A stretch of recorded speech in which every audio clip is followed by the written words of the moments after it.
Day marks 1400, 9 days sharing lessons I learn and continue to learn with you.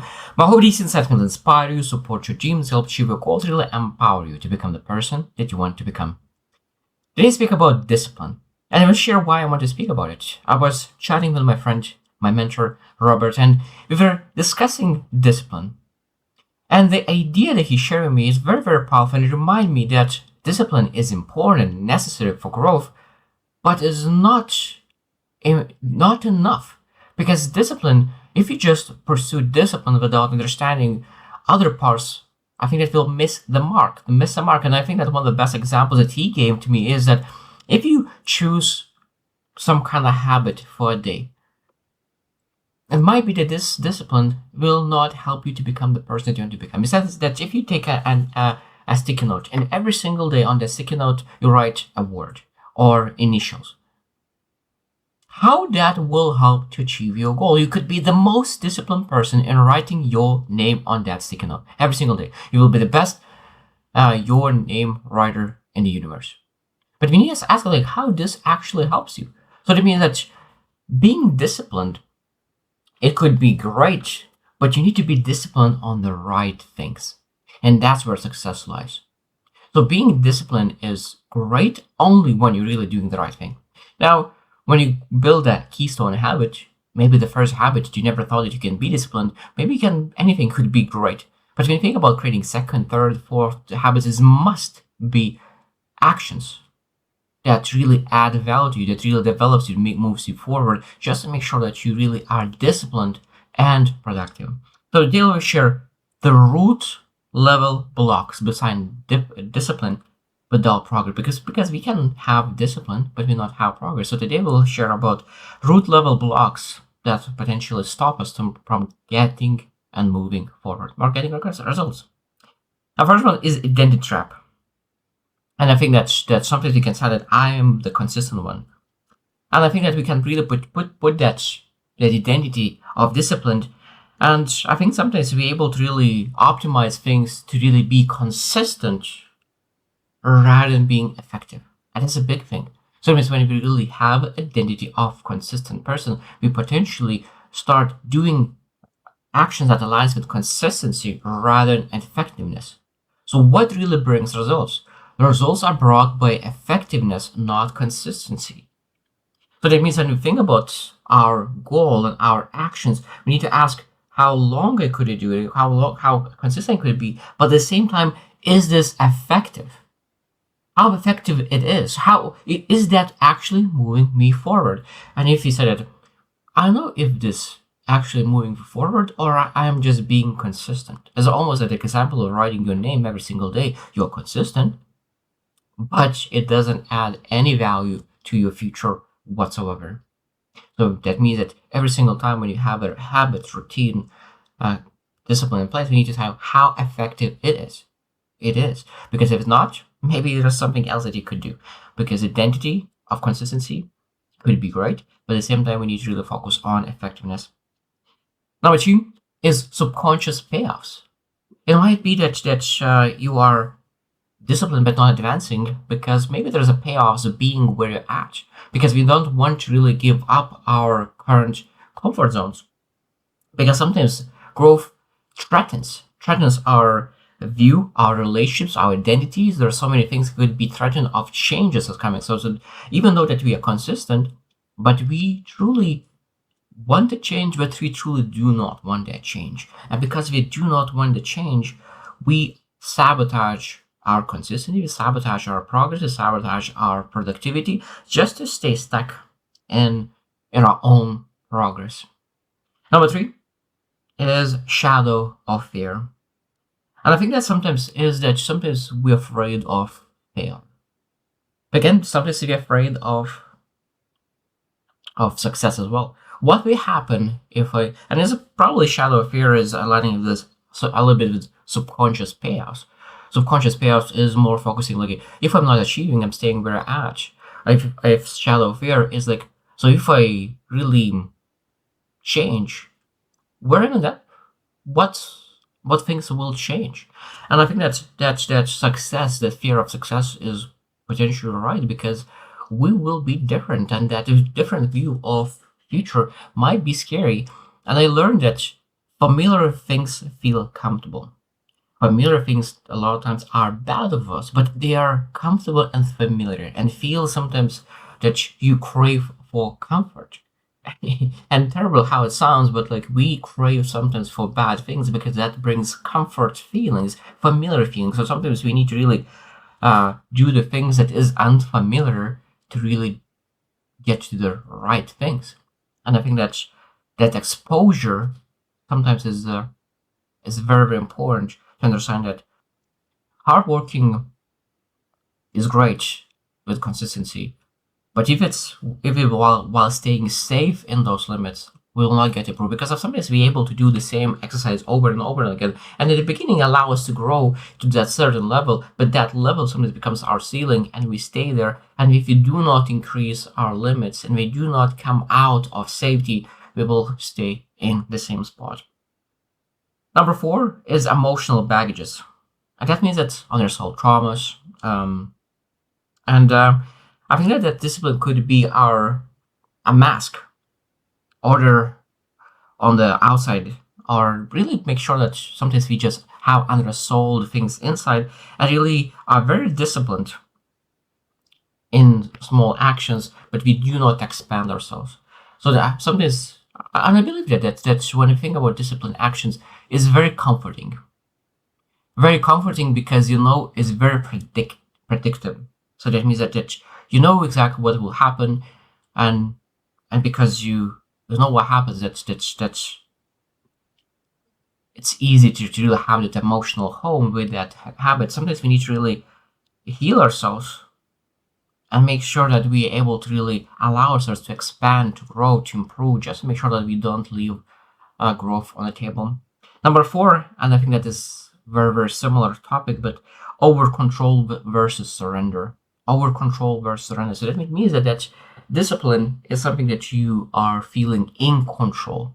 You know exactly this is what will happen, this is what kind of action I take. So that means that you have a lot of control because that's exactly what you do. But sometimes being able to surrender, because true growth requires discipline plus surrender. Being able to say that I will do what's necessary, I will take, I will change, I will be disciplined with actions, but those actions will be sometimes changed because that's what surrendering means.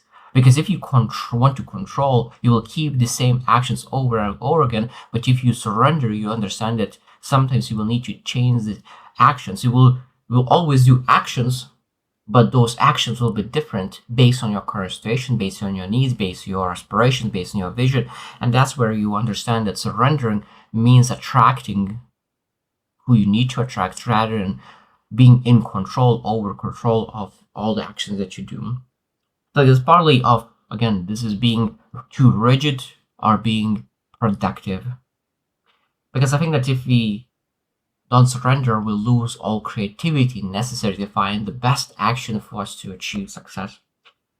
Number 6 is meaning deficiency. Meaning deficiency. So that means that sometimes we have a discipline, but maybe there is no meaning behind it. We just do it because it's consistent. It aligns who we are, consistent. But what is the meaning behind it? What is the purpose of that action? Because if there is no purpose beside that action, it means that even though that we give time for that action, we don't give our purpose to that action. And what it means that we give less energy. Because when you think about action, you can give exactly the same action 100% of energy, or you give 10% energy. And it's partly is how much effort you put and how much present moment you give to that one action. For example, you can be with your kids and give 100% attention to them, or you can potentially be with your mind at work. So the way how you do the same action will dictate on the meaning deficiency, because you can be very consistent at the action, but the meaning behind it will dictate how much progress you take. Because if you have 100% energy invested and the present moment into the action, most likely will get much more out of it rather than giving 10% of your energy and just barely doing just to finish and make a mark. I think the mark's supposed to be, did I get better? Did I really move the needle forward rather than just, oh, I did the task? Number 7 is outdated operating system. And that means that you can be very, very consistent for a long time with doing the right thing. We're doing the right thing, but potentially now, after a long time, now that one thing became in a not effective way. So it means that when you think about operating systems, when you're really doing something effectively, working very hard, doing the right things, and moving forward, that's great. But now when you look into outside, there's new systems, new technologies, new things came in, and the same thing that used to require you 1 hour, now you're able to do it in 15 minutes. So why are you spending 1 hour when you're able to spend 15 minutes and then potentially within 45 minutes of you're able to do even more, or maybe you're able 4 times the results, or you potentially do the same thing 4 times faster. And if you have that opportunity, why not do that? Now, of course, it might be that it will require a little bit more investment upfront, but in the long run, it will save so much energy. And it might be that we're stuck with our discipline because we just do not look for ways how we get improving, how we become more productive. And some of these technologies are important. Number 8 is a lack of integration. That means we potentially could be disciplined in one area of life, but I think that when true discipline is when you're able to be disciplined in every area, most important area. So that is when you think about relationships, when you think about health, when you think about finances, when you think about spirituality, when you look into those areas that are the most important for every single person, are you disciplined in all areas, or are you very imbalanced in those areas? It might be seasons, but you're not supposed to forget all other areas. That if you forget all the areas for 10 years, maybe that's not like it. If you forget for a couple of months as a season, that's all fine. But I think that balance and integration of your discipline in multiple areas in life is essential to really achieve success, because we do not progress in life. I think sometimes when we forget how seasons and the balance of the seasons are important in our lives. Number 9, attachment to linear growth. That means that this step I take, this will result. This step, this result. This step, this result. Sometimes linear it is, but sometimes we need to understand that some actions requires massive growth. And that means that sometimes we need to really do the action that brings so much more results. And I think that's the most difficult action. Sometimes one of the discipline things that I think that every single person is supposed to learn, and I think is very hard, including myself. I think is very one of the most important discipline things that we can be at is that do something every single day that is challenging for you. But what it means is that no matter how much you grow, the things that's challenging will be different. It'll be more challenging and more challenging, more challenging. But that means that on a daily basis, you're looking how to challenge yourself, improve yourself. And this is rather linear growth. It will be exponential, because the things that challenge you will be so much more in a couple of years, because growing to 1% at a time, it's just insane how much you're able to achieve. Rather than doing the same action day after day after day, you will be linear. So what kind of actions do you take that really expands exponentially? And that's what we need to ask. Because rather than attach to just linear, we need to ask what kind of things could they do to really grow exponentially? Like saying, what could they do today that challenges me today? And knowing that challenge will be bigger every single day. And our last one, number 10, is that the ultimate blind spot, self-deception. And I think that sometimes we convince ourselves that we are disciplined and that's exactly what we're supposed to do. But I think that sometimes we need to ask ourselves really self-reflective questions and build self-awareness. And is that, am I truly living or just surviving? Because those are totally different things. And sometimes I think that discipline and actions that we create, the routine that we create, really could create a surviving life rather than a living life. Even though discipline is very, very important, but again, as I said, it is very, very important to understand that the actions that we are disciplined on and consistent on really need to make our life better, more joyful, more or make us stronger, more resilient. So we need to ask how this action really makes me, how this action allows me to really grow into to becoming the best version of me, and does that allow me to really be living my life better? And if I'm asking, is it actually moving me forward or make me stuck? Because it might be that that's the the action that allow you to grow in the past, now it makes you stuck. And the last question, again, I've read so many questions, but like, do I really want freedom or do you want to control?